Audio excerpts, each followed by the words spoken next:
मेरे को लगता है महाराज जी का भी यही था कि आप भक्ति करो, सतमार्ग पे चलो, सद्वचन बोलो और अच्छा पढ़ो, अच्छा लिखो, अच्छा देखो। था कि उनको महाराज जी एक बार रास्ते में ऐसे दिख गए थे, कंबल बैठ के पहन के बैठे हुए थे और उन्होंने उनके दर्शन हुए थे, महाराज जी के साक्षात दर्शन हुए थे।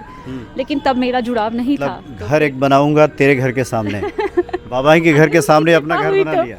उनकी कृपा हुई तो यहाँ पे भी जल्दी एक अपना आसपास कुछ बना लेंगे रहने का ठिकाना। जय सिया राम। राम राम, जय सिया राम। इस वक्त हम बाबा नीम करोली जी महाराज के आश्रम में हैं, वृंदावन में, और इस वक्त बाबा के एक भक्त से हमारी भेंट हुई है। जय सिया राम। क्या शुभ नाम है आपका? रुचिका सहानी।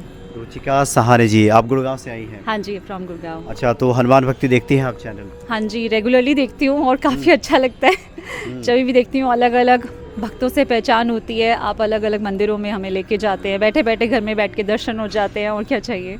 और भक्तों से मिलने का भी अपॉर्चुनिटी मिलती है, व्हेन आप इंटरव्यूज़ लेते हैं, बताते हैं कि भक्त अपनी जगह पर, अपने स्थान पर बैठे हुए वो किस तरह से भक्ति कर रहे हैं, उनका क्या पाथ है या वो कौन से राह पे चल रहे हैं, तो उससे बहुत इंस्पिरेशन मिलती है समटाइम्स। जी हाँ, जी हाँ। तो ये बाबा नीम करोली जी महाराज से कब से आप उनकी महिमा से परिचित हुई? महाराज जी से एक्चुअली मेरा जुड़ाव 2017 से स्टार्ट हुआ। और कैसे स्टार्ट हुआ, I have no idea, it just happened. Actually मेरे ब्रदर इन लॉ हैं, he had been Maharaj ji follower, बहुत टाइम से फॉलो कर रहे थे, बट मुझे कभी ऐसे कुछ लगा नहीं कि मेरा कुछ जुड़ाव है उनके साथ, क्योंकि मैं हमेशा उनकी तस्वीर उनके घर में देखती थी महाराज जी की। और उन्होंने मुझे अपना वो बताया था कि उनको महाराज जी एक बार रास्ते में ऐसे दिख गए थे, कंबल बैठ के पहन के बैठे हुए थे और उन्होंने उनके दर्शन हुए थे, महाराज जी के साक्षात दर्शन हुए थे। लेकिन तब मेरा जुड़ाव नहीं था, तो फिर मुझे कुछ समझ में नहीं आती थी ये बात कि ये क्या हो रहा है। बट जब मैं, और मेरे साथ पता नहीं क्या हुआ, मैं एक बार कैंची धाम गई और क्योंकि हमने वहाँ पे अपना एक छोटा सा घर भी बनाया है पास में ही, तो बस ऐसे जब पता चला तो गई, और पता नहीं वहाँ पे क्या हुआ, कौन सी एनर्जी फील हुई नहीं हुई, आई डोंट नो, बट एक जुड़ाव बस स्टार्ट हो गया।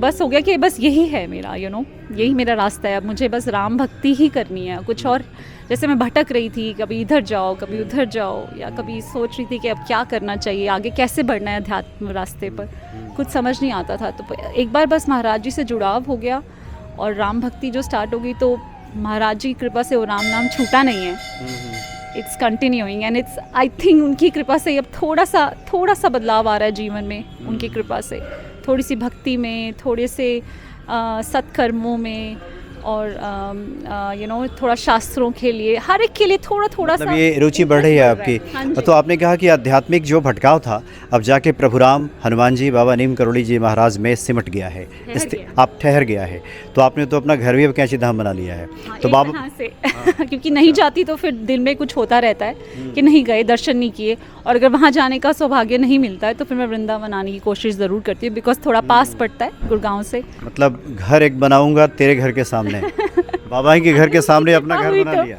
उनकी कृपा हुई तो यहाँ पे भी जल्दी एक अपना आसपास कुछ बना लेंगे रहने का ठिकाना। ये तो बड़ी अच्छी बात है कि आपने इसलिए बना लिया कि एक मेरा यहाँ ठौर रहेगा, मैं बाबा से हमेशा मिलूंगी। हाँ, जैसे मुझे मौका मिलता रहेगा कि महाराज जी के पास जाना है और उनसे मिलने का और वहाँ पे बैठने का, उनके पास रहने का एक सौभाग्य मिलता है।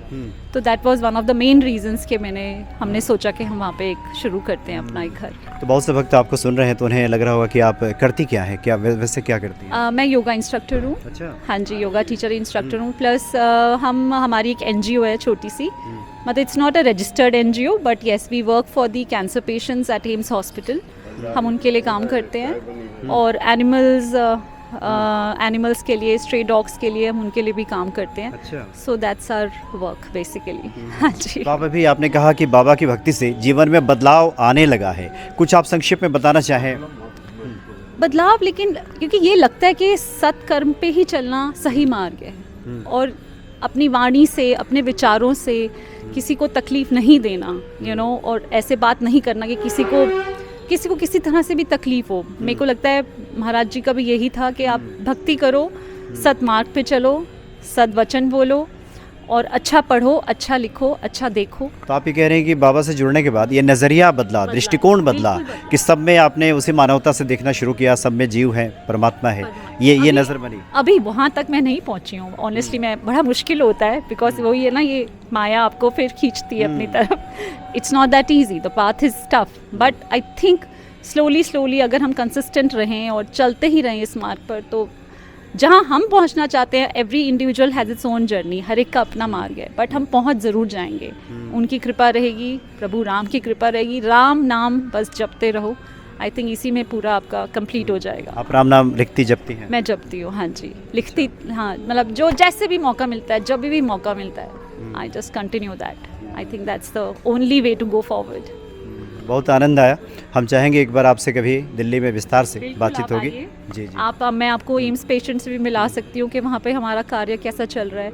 हम ज़्यादा कुछ नहीं कर पाते हैं, बच्चों की दवाइयों की हेल्प कर पाते हैं और उनके रहने का, बिकॉज बाहर से आते हैं लोग, तो उनके पास ना रहने का ठिकाना होता है, ना बैठने का कुछ जगह होती है, तो उनके रहने के लिए व्यवस्था करने की कोशिश करते हैं। और महाराज जी जितनी कृपा करते हैं उतनी उनकी दवाइयों की अरेंजमेंट्स और वो सब हम कराते हैं। तो आपको मैं उनसे भी मिलाऊंगी, आप ज़रूर आइएगा। जरूर जरूर। बहुत बहुत धन्यवाद आपका। राम राम, जय श्री राम। जय सिया राम।